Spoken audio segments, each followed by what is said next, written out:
On cam, Putin drops FAB-500 bombs on alleged Ukrainian drone hubs in a devastating strike campaign. Russia's bomb blitz rips through Ukrainian drone infrastructure.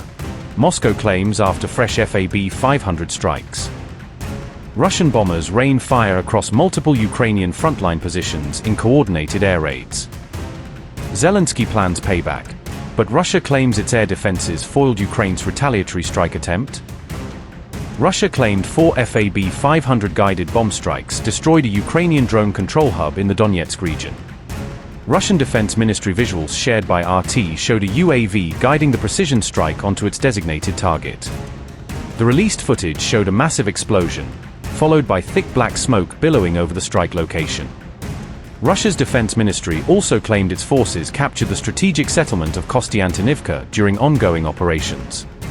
Moscow further claimed its troops took control of Vasilevka and 4 additional settlements in the Kharkiv region.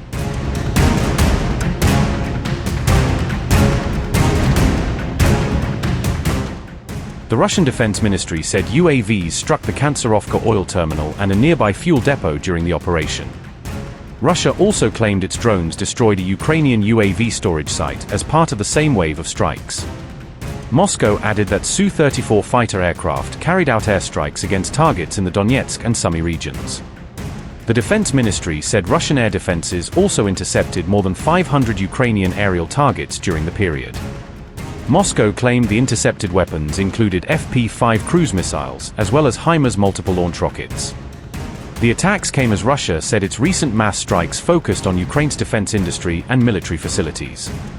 The Defense Ministry also claimed Russian air defenses intercepted around 13,000 aerial targets throughout June.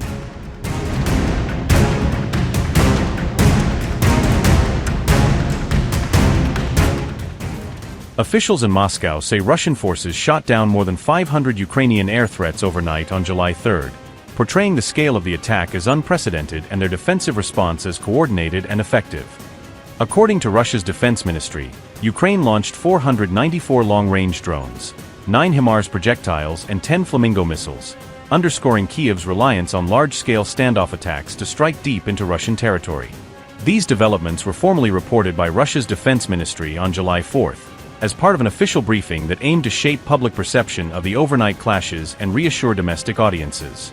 Moscow argues that Ukraine launched these strikes to distract both its own citizens and foreign allies from what Russia calls Kyiv's battlefield failures, claiming the drone barrages are more about messaging than military success.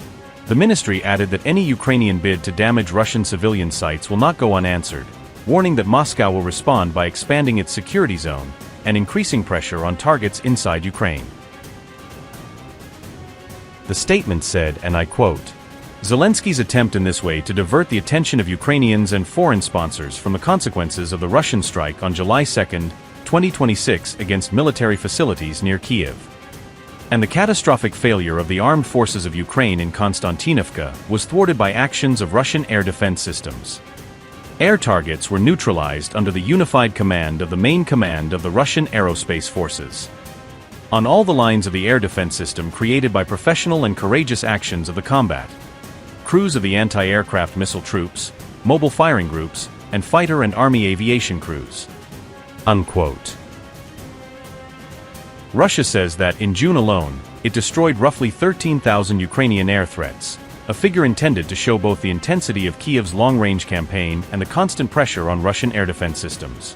Moscow further claims that many of these drones and missiles were produced with backing from a majority of European countries, including the UK, using this narrative to frame Europe as a direct participant in the war. Earlier, Vladimir Putin called for a prolonged analysis of Western involvement in the conflict, suggesting that Russia will systematically review each foreign actor's role in prolonging the war before deciding how to respond. What I'd like to point out is that the more strikes the enemy attempts to launch against our civilian facilities, and of course, we must first and foremost do everything necessary to protect these facilities and defend civilians. But the more attempts the enemy makes of this kind, the bigger the security zone we will need to create in the surrounding territory, especially since, just like the other territories we are discussing today, this is historically Russian land. In addition, there should be a continued analysis of each instigator's involvement in prolonging the war in Ukraine. An analysis must be conducted on the engagement of each of them in actual hostilities. We need this analysis for making possible responsible decisions in the future. In any case, it could be necessary. From July 2nd, Russia launched a large-scale air and ground assault on Ukraine, combining missile barrages and offensive operations on the front lines to try to force Kyiv into a more vulnerable position. Moscow then declared the capture of Kostyantynivka in eastern Ukraine, while also conducting air raids in Sumy and Zaporizhzhia regions, touting these moves as signs that Russian forces are gaining ground. In response, Ukraine launched a massive drone barrage targeting Russia's biggest cities, extending the war far beyond the front line and signaling that major urban centers are now part of the battlefield. Volodymyr Zelensky said Ukrainian strikes also targeted Kronstadt, which hosts a significant military site, highlighting Kyiv's focus on hitting bases that support Russia's naval and aerial operations.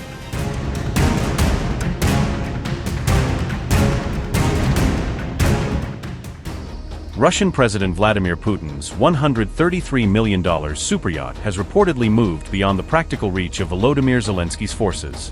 Putin's luxury vessel has reportedly departed European waters and sailed toward Russia's far northern coastline. Maritime intelligence data, reviewed by The Telegraph, revealed the latest movements of Putin's high-profile yacht. According to The Telegraph, the Graceful sailed from the Norwegian coast toward Russia's strategic port of Murmansk. Putin's superyacht is reportedly being escorted by 2 Russian warships while remaining protected by anti-drone defensive nets. A heavily armed Russian I-class destroyer and a 7,500-ton patrol vessel are reportedly accompanying the yacht throughout its voyage.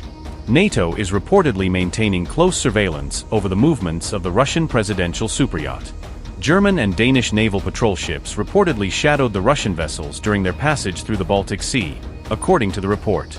Concern intensified after Putin's superyacht was reportedly detected sailing through Danish territorial waters. The reported transit marked the first confirmed sighting of the Graceful since the Ukraine war began, amid heightened Moscow-NATO tensions.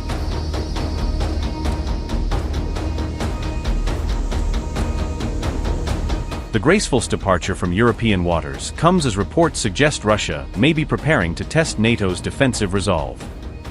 U.S. officials have reportedly warned Warsaw about the possibility of future Russian actions targeting Poland, according to reports. The Independent said Moscow could target critical infrastructure or stage a limited border incident to raise tensions. The warning comes shortly after Poland halted plans to transfer additional MiG-29 fighter jets to Ukraine. Warsaw said Kyiv failed to deliver the promised drone technology despite Poland's offer of military assistance. Poland has remained one of Ukraine's strongest military and political backers since Russia's full-scale invasion in 2022.